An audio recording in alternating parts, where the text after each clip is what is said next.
Respected Thầy, respected Sangha, today is November 22nd, year 2020, and the topic for me today is right view and the truth. When I was reading that topic for my preparation, the first thought that came to mind was most of us hope that that we have right view, and that what we know is to be the truth. Is that right? And if that's so, there's really no need for this talk, and I can just end it here. No? That would have been a very short, the shortest Dhamma talk in Pambaj history, huh? So, please enjoy the grasshopper original on the board. And it's my quiz question for all of us here and also those online to figure out who Grasshopper is. So if you've read read stories in Buddhism, you've probably heard of the story about the 5 blind men who came into the forest and bumped into something.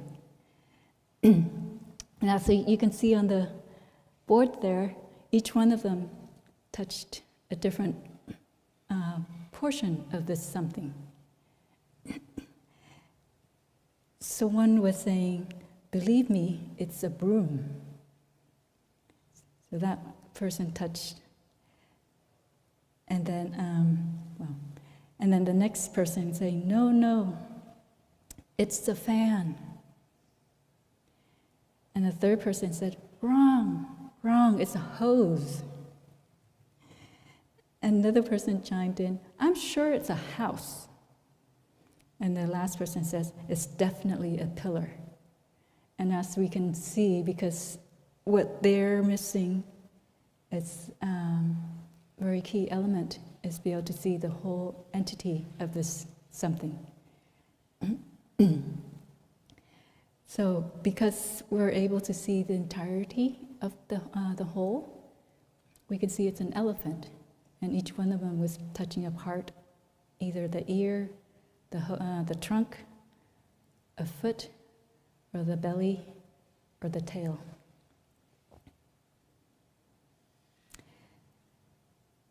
For me, because we don't have, what we all do have is different aspects of the truth, but we don't have the entirety. We rarely have the entirety. And the practice is to help us to be able to be open-minded and open-hearted, to be able to know that there are other aspects and to receive them and incorporate them.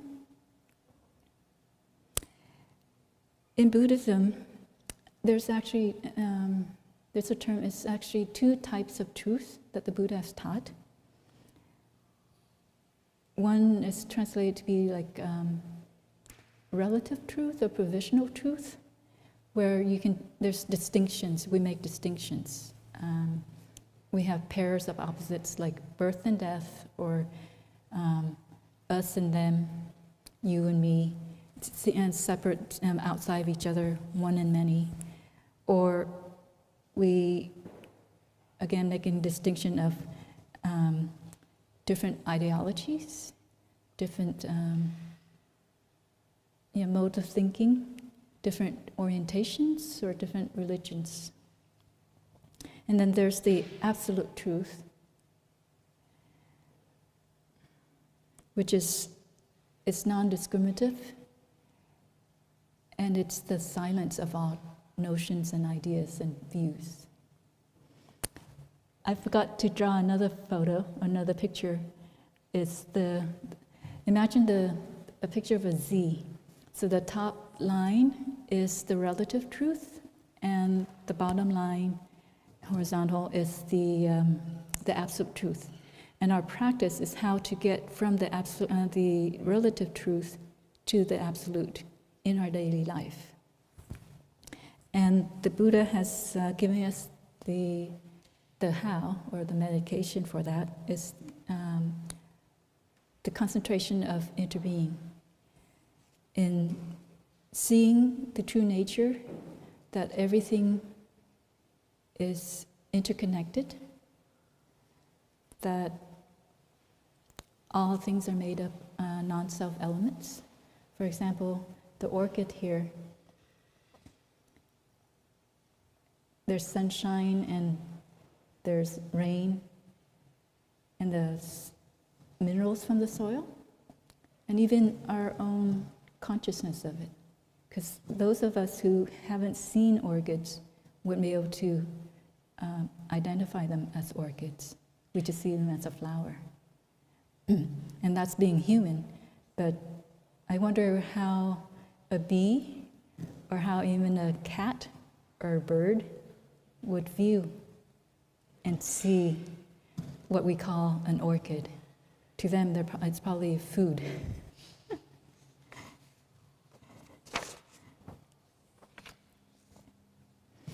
So the right view is also part of the Noble Eightfold Path, and we can look it up, all the parts, but I like to just mention the key ones that are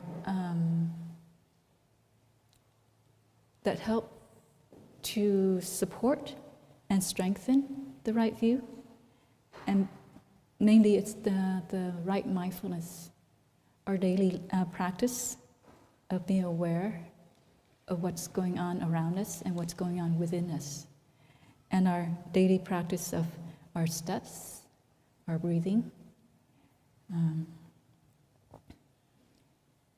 that leads to concentration, having the right concentration of wholesome things, things that are helpful to deepen our practice, versus not so wholesome concentrations, like being on our gadgets, or you know the wrong concentrations. And those three actually are, and mainly the right view is the basis for our thinking, our actions, and our speech. If we keep that as a concentration, when we are aware of our thoughts, it's checking in. Is there an interbeing aspect to this? Or am I caught on either extremes? My speech or my action.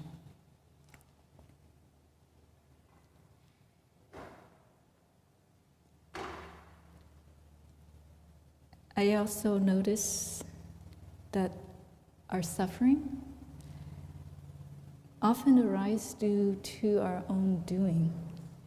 First of all, it's to attachment to our views. Being human and living in a community with many human beings, we need to have conventional labeling and to be able to talk to each other meaningfully. But being caught or being fixated on our view and making that like the one and only, and not allowing or not accepting, not being open to other views, that's where we generate our own suffering, or cause our own suffering, or suffering for each other.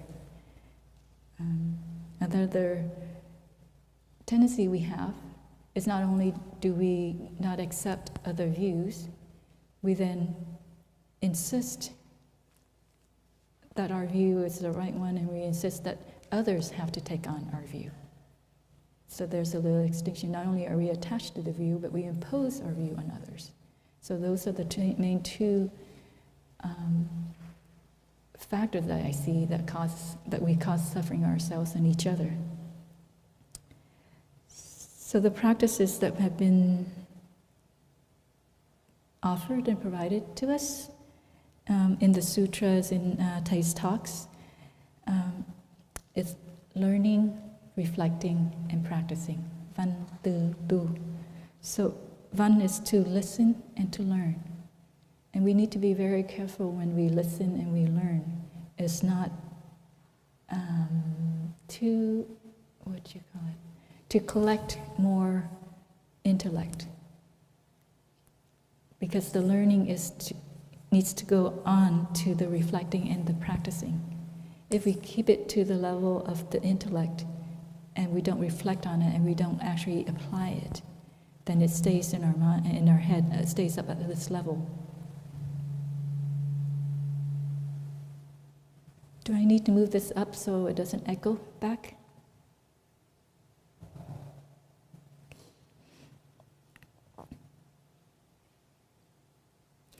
And the reflecting, for me also, is not just self-reflecting.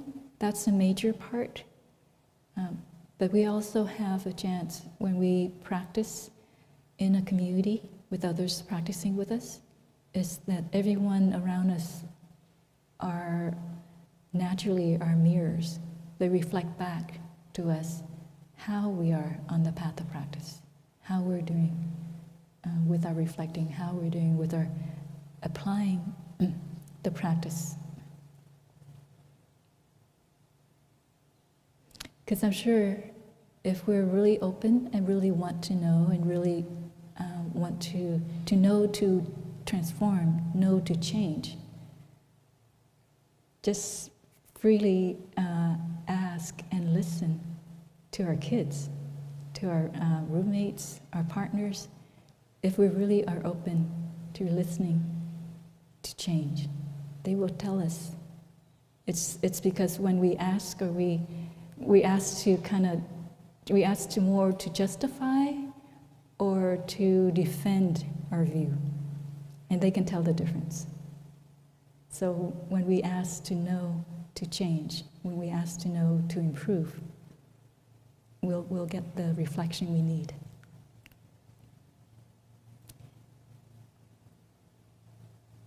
And the practicing,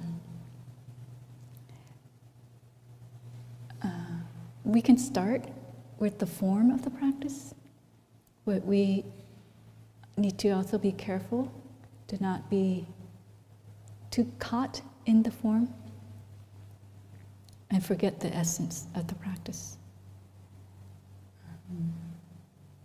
Because the practice should not be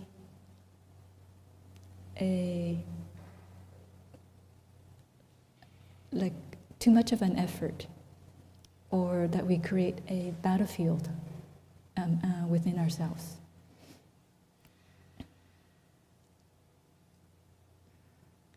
And again, I should have prefaced, I wrote it down, but I should have prefaced this talk is pretty much, for me, it's a review talk for a lot of us who have been on the, been practicing for a while. And it's a very simple introduction for those who are new. But my aim is to help water the seeds of the inner teacher within each one of us. Because we know ourselves best. We most likely know, well, it's hard to say, we know our strengths and our weaknesses. Sometimes we are we're the worst critic for ourselves, but we're also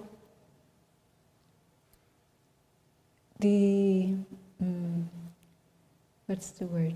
We pamper ourselves too. We don't allow, sometimes we keep ourselves in our comfort zone, and we don't help ourselves to step out of that comfort zone to be able to make the changes we need to make. So with the practicing, we need to make sure that we're enjoying the practice, that the practice is, at the time of the practice or at the end of the practice, we are lighter and not heavier, and we're more clear-minded, more peaceful.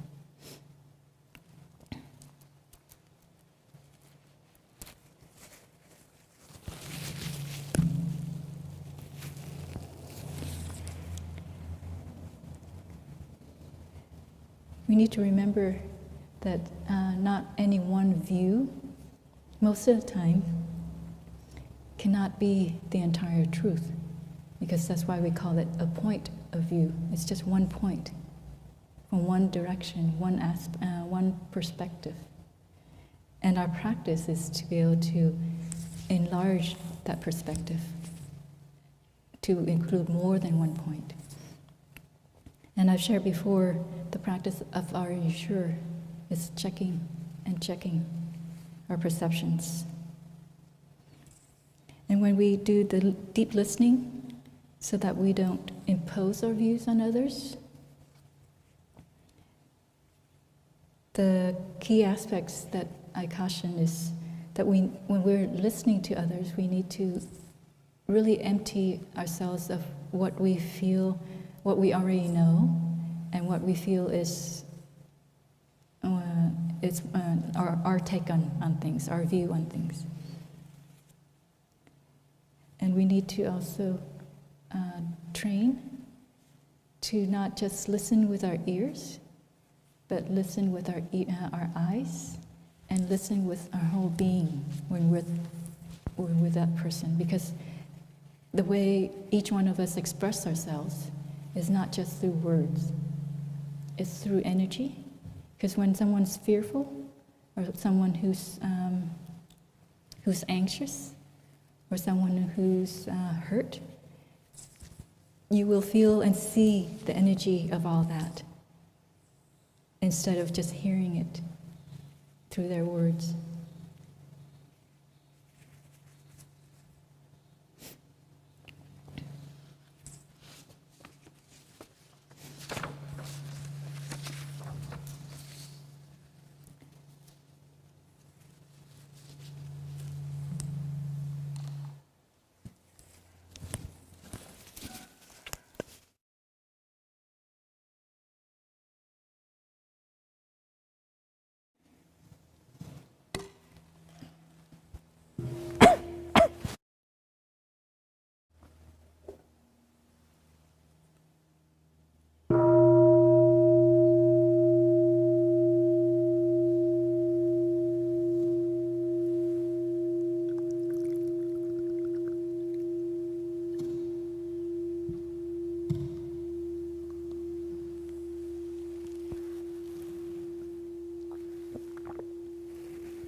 So, in learning,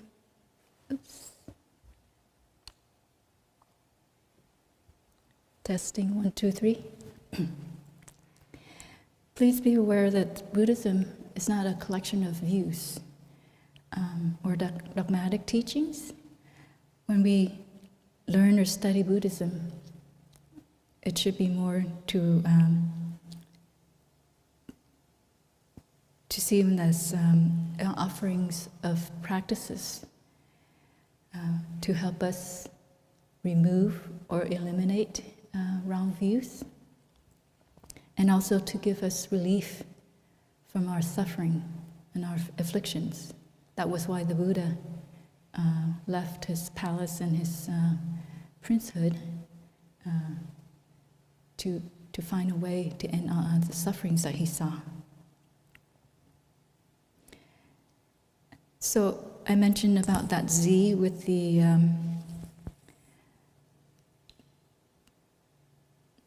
absolute truth and the relative truth. So from the perspective of the relative truth, we have the right view and all the Noble Eightfold Path. But right view from the perspective of the absolute truth is actually an absence of all views. It is, how to describe this? It's it's the insight that we come to when we've taken, sorry, a hawk just went through one door and through the other.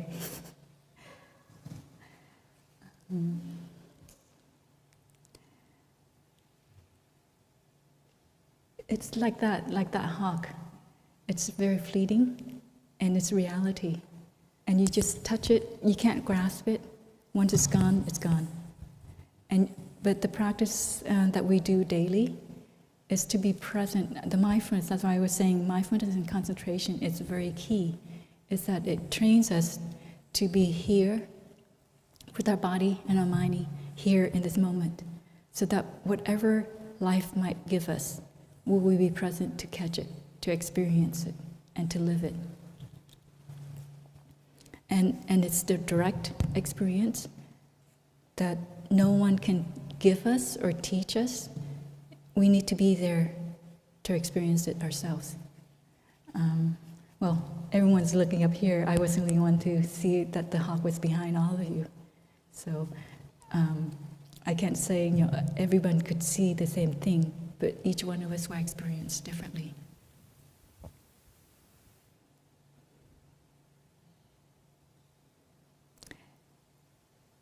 I like to also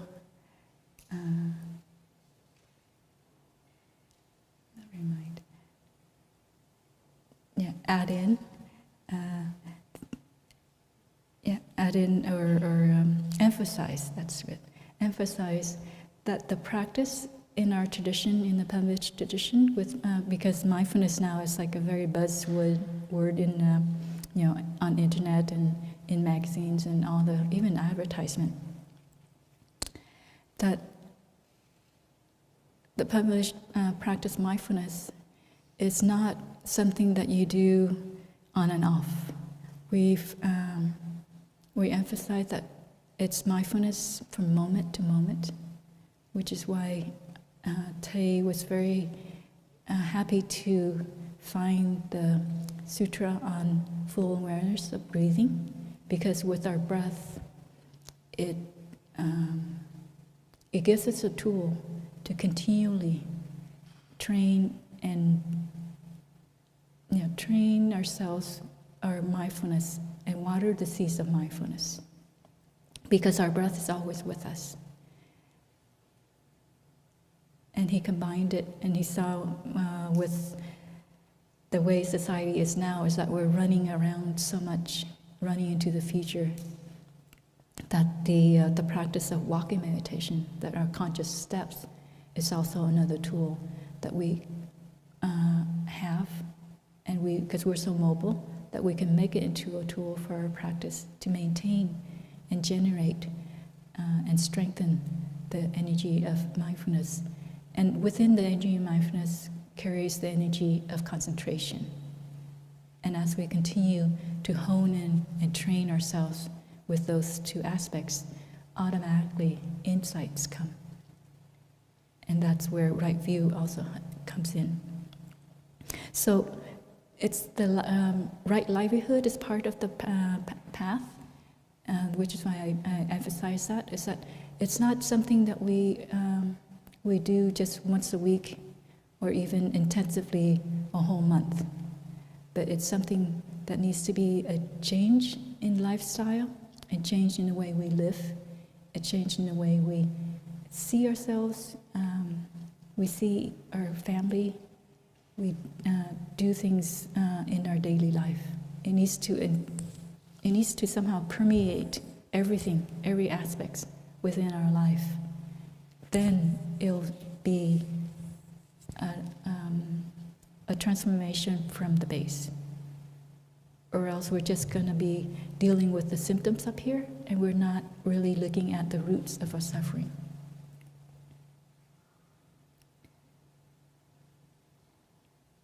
So for us long-term practitioners, please look back at our practices of eating meditation, of our walking meditation, and our working meditation, to see how can we incorporate the concentrations of right view And as I was making my notes, Thay was saying the concentration of no self, impermanence, all those big words and all those big studies. But I'm thinking, even the Eightfold Path, the Noble Eightfold Path, each of that can become a concentration that we can choose to do every day. To just liven up our practice and make it organic and changing, because we get bored very easily.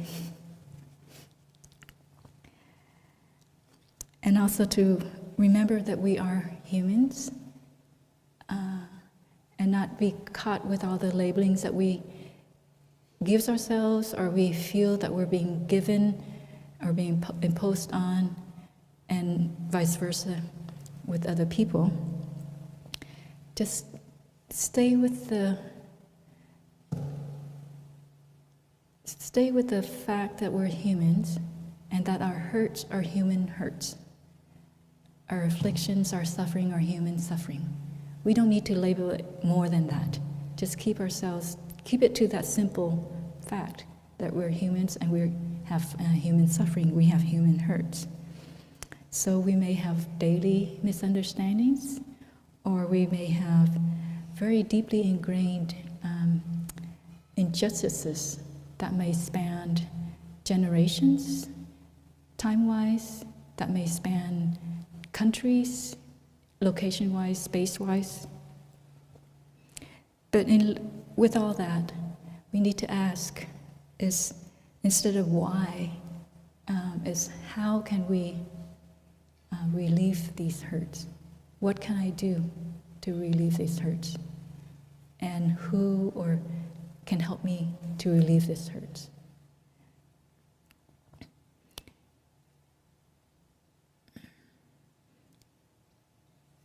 But balancing all that is the other side of the practice, is to also nourish that we don't only have hurts, that we do have tangible happiness, or tangible conditions for happiness, tangible conditions that are going well. And we tend to allow the cloud of the suffering and the misunderstandings to forget about the other parts. And we need to help each other, our co-workers, our family members, to realize and to remember that we have these conditions of happiness right there. That we have our health. It might not be the best, but it's relative. We can still see, we can still hear, we can still walk. We still have our teeth to chew. Various, just our physical body, we can list a lot.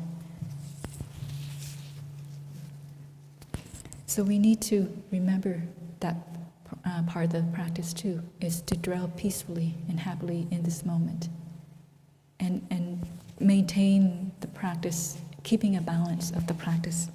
Not just looking deeply into the difficulty, but for me, when we firmly put ourselves in the foundation with nourishing the happiness and the joy, it actually gives us the clarity and stability to look more deeply into the other part. We won't be pulled by the emotions, the strong emotions, and the unclarity of the sufferings. Please remember that above the clouds, the sun is always shining. We just need to, somehow for our practice, is get ourselves above the clouds. And like I said again, you are your own teacher. You know yourself well. You know how you can help kind of move the cloud out of the way. And also remember that the moon is always full. The whole cycle of waning and waxing, it's our own perspective, depending on what country, which hemisphere, and what time of the day and night we are. that we call it a full moon or a new moon or a quarter moon or a waxing or waning moon. It's always full. It's just our perspective from the earth and different parts of the earth that we make it into this whole cycle. So this is different aspects I'm sharing for us to see that view is really a point of view. And but we're being human, we need to start somewhere. We need to start from the relative, and slowly, and keeping that concentration, we can slip down into the absolute. And with the absolute, there's no ups and downs of the waves of the suffering. But it's really quiet, and it's nourishing, and we can really see and be able to uproot a lot of those misunderstandings. For me, another part, very helpful practice, is the noble silence.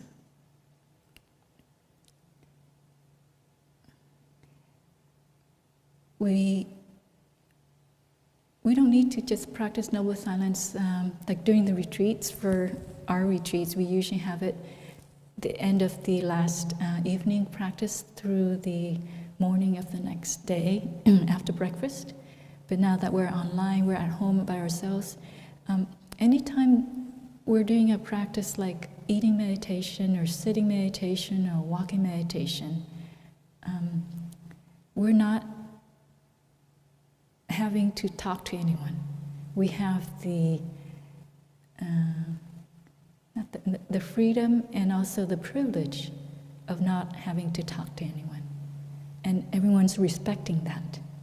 Everyone's giving each other that gift, is to be able to look inward, and hopefully we'll be able to slow down or quiet down the nonstop thinking. But for me, when I look more closely, I shared in the orientation in the retreat recently, that the more and more I look into this, that I see that nonstop thinking, it's actually something that we shouldn't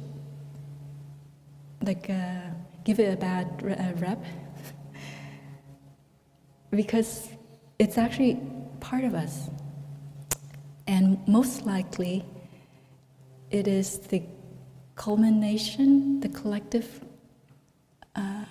difficulties of our whole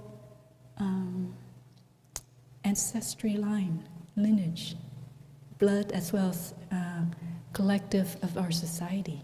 Because we're a social being. We are made up of elements that are not us. Just in our own lifetime, we're affected by how we're raised. We're affected by the society at the time that we're growing up, as a child, as a teenager, or into our adults, the college education and all that. So even just within our lifespan, our lifetime now, from 20 plus to 60 or so here, we're affected, influenced by so many other factors. Now that's just in our lifetime, but we carry also the energy and also the energy of our ancestors, of what their wishes, their accomplishments, but also their weaknesses, what they were not able to realize, or that what they were not able to correct, to transform, or to heal. So within this non-stop thinking, it's that energy.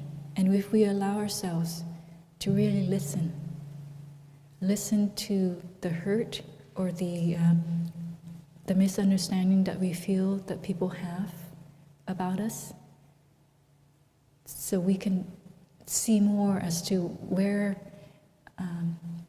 our views might be limited, and in which opportunity can we find out more to be able to change our perspective? And then also to listen and to differentiate what came from our, let's say, our father's side of the family or our mother's side of the family, and also from the society at the time they grew up, or even going further back at the time our parents grew up. If we're here being in America, going 2 or 3 generations back, many of us would have ancestors who are from other countries, Europe, further, Australia, anywhere. So going that back, we can hear and see, because I was reading on some neuroscience article that they were testing some DNA that 3 or 4 generations after those who were actually in the Holocaust, they can actually see the effect in the genes of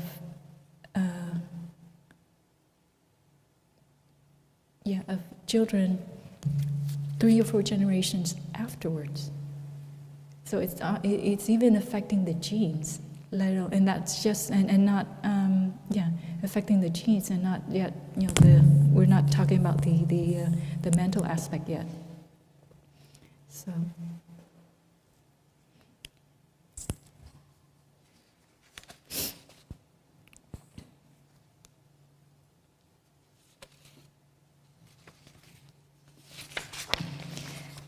Okay.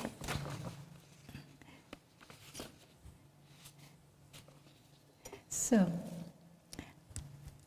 like I said, this was a review talk for our long-term practitioners and simple introductions. So hopefully the seeds of your inner teacher has been watered enough. Please take the time to identify your hurts, your tendencies, your habit energy. But also identify what's going well, what's going well in our life, in us and around us. And enlist the help of your family and of our practicing community, so we can further our practice and be on the path together. Thank you for listening. Actually, it's a little short. I don't know how we can do it. Is there time or able to do a couple of questions from people online, if there's any?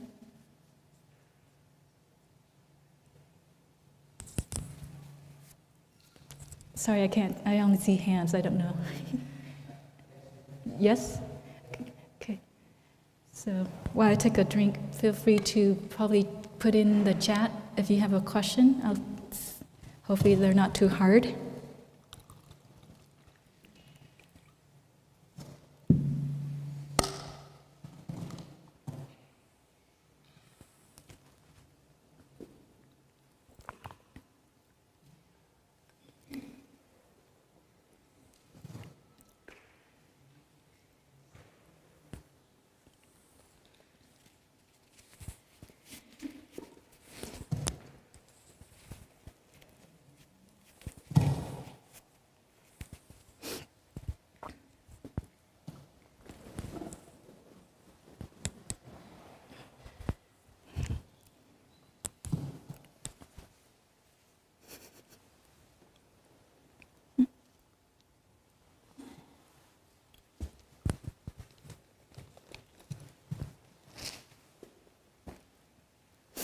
No questions?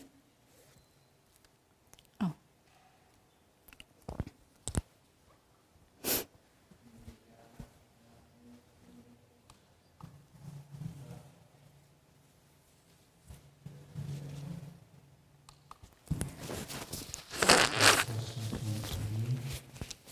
Sounds so easy to stay with the breath, yet I find it very difficult. Do you have any suggestions? Sorry. And a question from Rosmi? Oh, wait, just one at a time. Okay, just one at a time. What's difficult to stay with the breath? Okay, I heard the question is the difficulty of staying with the breath. Any suggestions?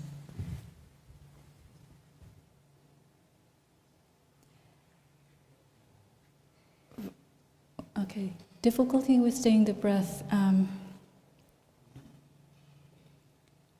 I would try first to just, well, usually with the breath, our tendency is trying to, I don't want to use the word manipulate, but we try to affect it. And what in our meditation, what we're wanting to do is just being aware of the breath, bare recognition. So whatever the breath is, whether it's short or jagged or we're huffing and puffing, we just need to be aware that that's what it is. So that's one aspect. It's a lot of times it's when we try to manipulate. That's when it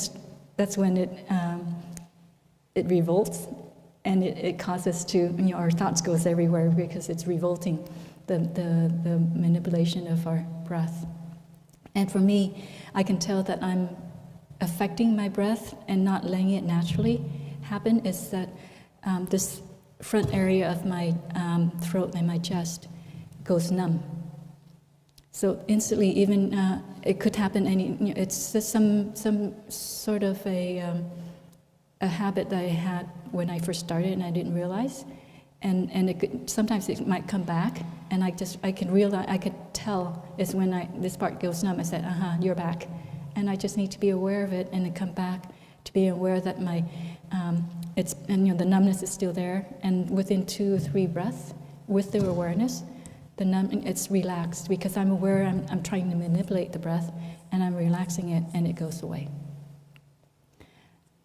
Another way to stay with the breath, sorry, because the question is just that, I'm wondering if it's doing sitting or walking, but if it's during a time when you're having some movement, then I would try to synchronize that breathing with some movement you're doing, like if you're doing your laundry and folding your clothing, or then focus on your action instead of the breath.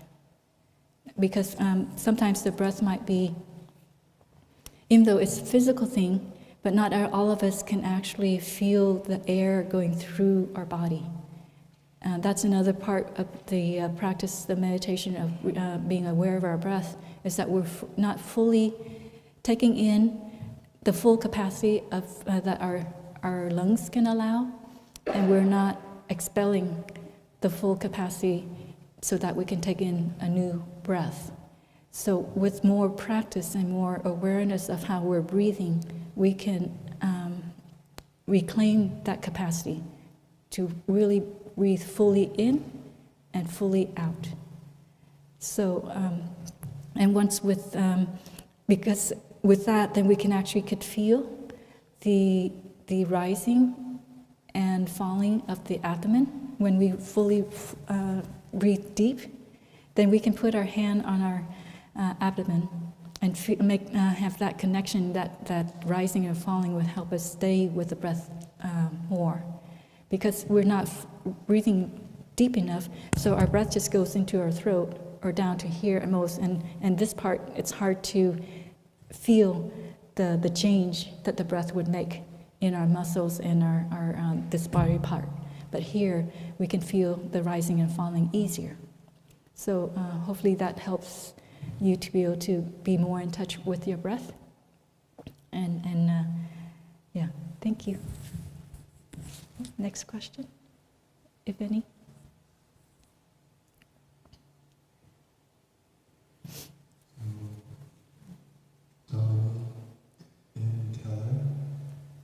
Says, often I am afraid that if I practice, "Are you sure?" and question myself, I will be perceived as weak and my voice won't be heard.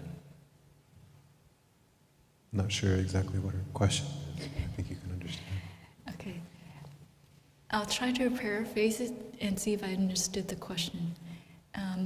The person asked is sometimes she? Okay.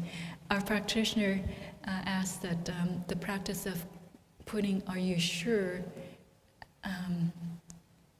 is seen as being weak and something? Yes, perceived as weak. Yeah, okay. Being And weak. questioning myself and asking, are you sure? Doubting ourselves, okay. And being having self-doubt in checking ourselves. And feeling that her voice won't be heard. The voice won't be heard. And the voice won't be heard. I'm hearing 2-3 different things in there. First of all, even just the question being put like that it shows to me that's how funny or how tricky our mind is. It's like it knows it's being given a medicine, but it's finding ways not to take that medication. I don't know if you realize that, because it's a medication for our mind to be able to let go of something it's grasping so hard on. And it's wiggling it around to try to not take the medication. So it's putting out saying, oh, it's being seen as weak, I'm doubting myself, and my voice won't be heard. That's sometimes I hear it from that angle, or I see it from that angle.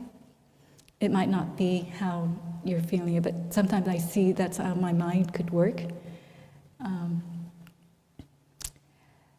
The questioning back is, are you sure? It's just checking.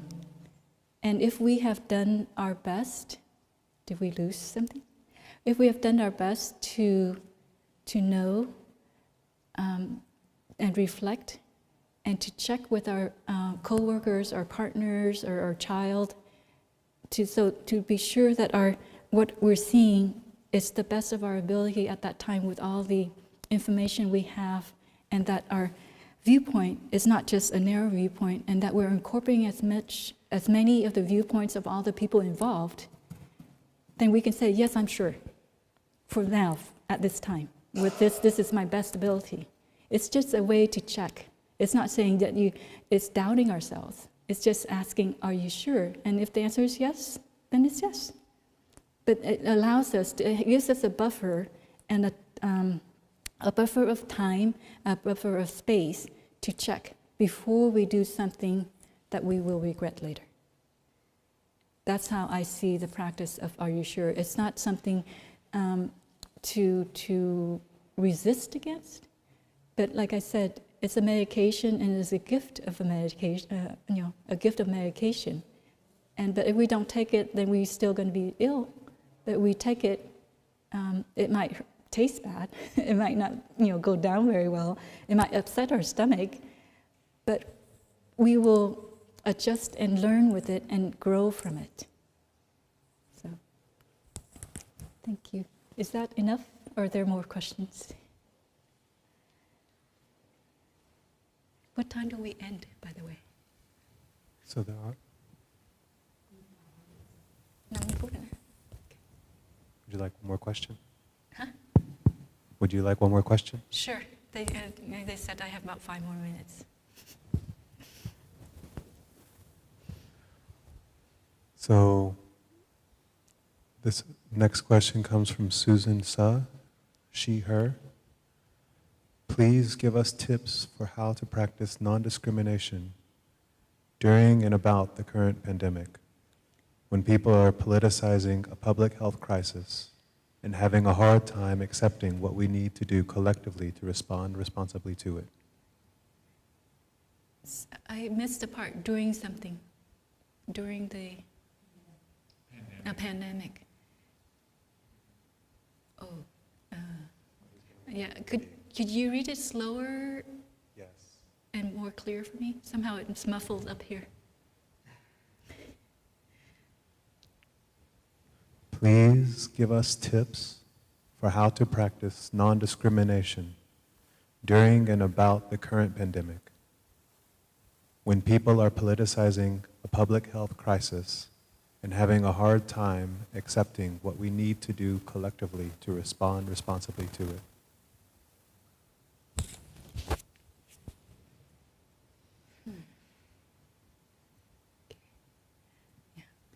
That's a full question. I'll try to share aspects of it that I've been working with or have thought through. So hopefully it'll touch part of this question for you, the person who put the question out. Well, with anything for me, it comes back to our own being. The practice is our own. The safety is also our own. We can't impose what we feel is safe, for safety measures or for whatever on someone else when they are not receptive to receiving it. So yes, there are protocols and everything. But if someone decides not to do it, losing energy to make them do it is not going to help us much. So it needs to come back as what is the minimum that we feel safe, that we feel that we can have. Again, like I was saying, we are humans, we have human hurts, we have human fears. Just come back to that. I have these fears, I have these hurts. How can I take care of my safety and the safety of my family? And working from there, instead of trying to saying, here's the rules and here's the regulations, why aren't you following it? Because if we lose our energy into that, during that time, our safety and the safety of our families or our community might be affected or being affected, and I hope you can see the difference of the emphasis of our energy and our focus.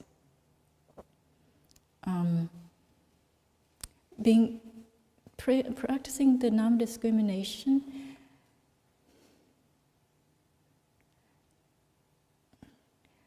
again, that part, that's why I was saying, is try to not to get ourselves stuck on the level of different people's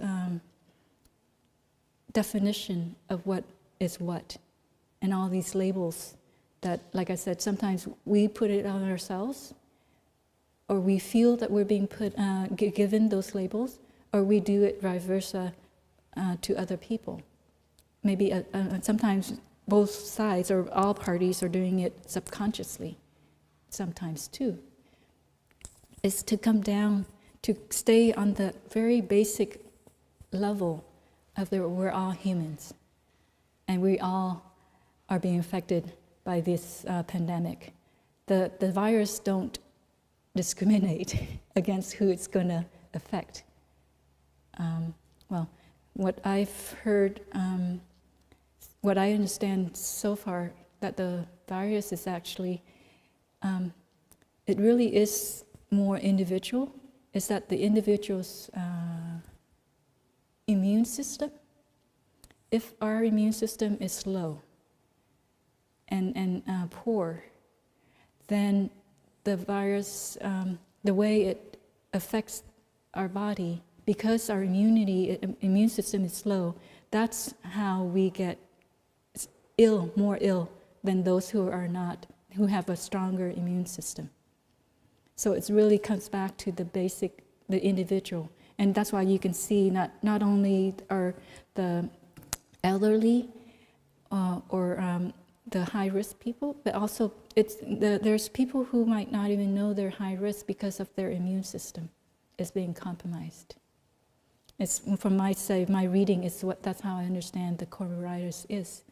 So instead of focusing on all these labeling and all these difficulties that we're creating ourselves, it's coming back is how can we have the safety for our own, because each one of us taking care of the safety of ourselves and our family helps then increase the safety and for a larger community, and it spreads more out instead of being lost in more of those kind of discussion or that's how I see it, is the focusing more on this end instead of the other aspects. So like I said, that was a very it's huge questions, and I hope my looking into it the little aspect I could share helped you a bit. Thank you. So thank you, dear brothers and sisters, for listening, and we will end with 3 sound the bell.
Thank you for coming.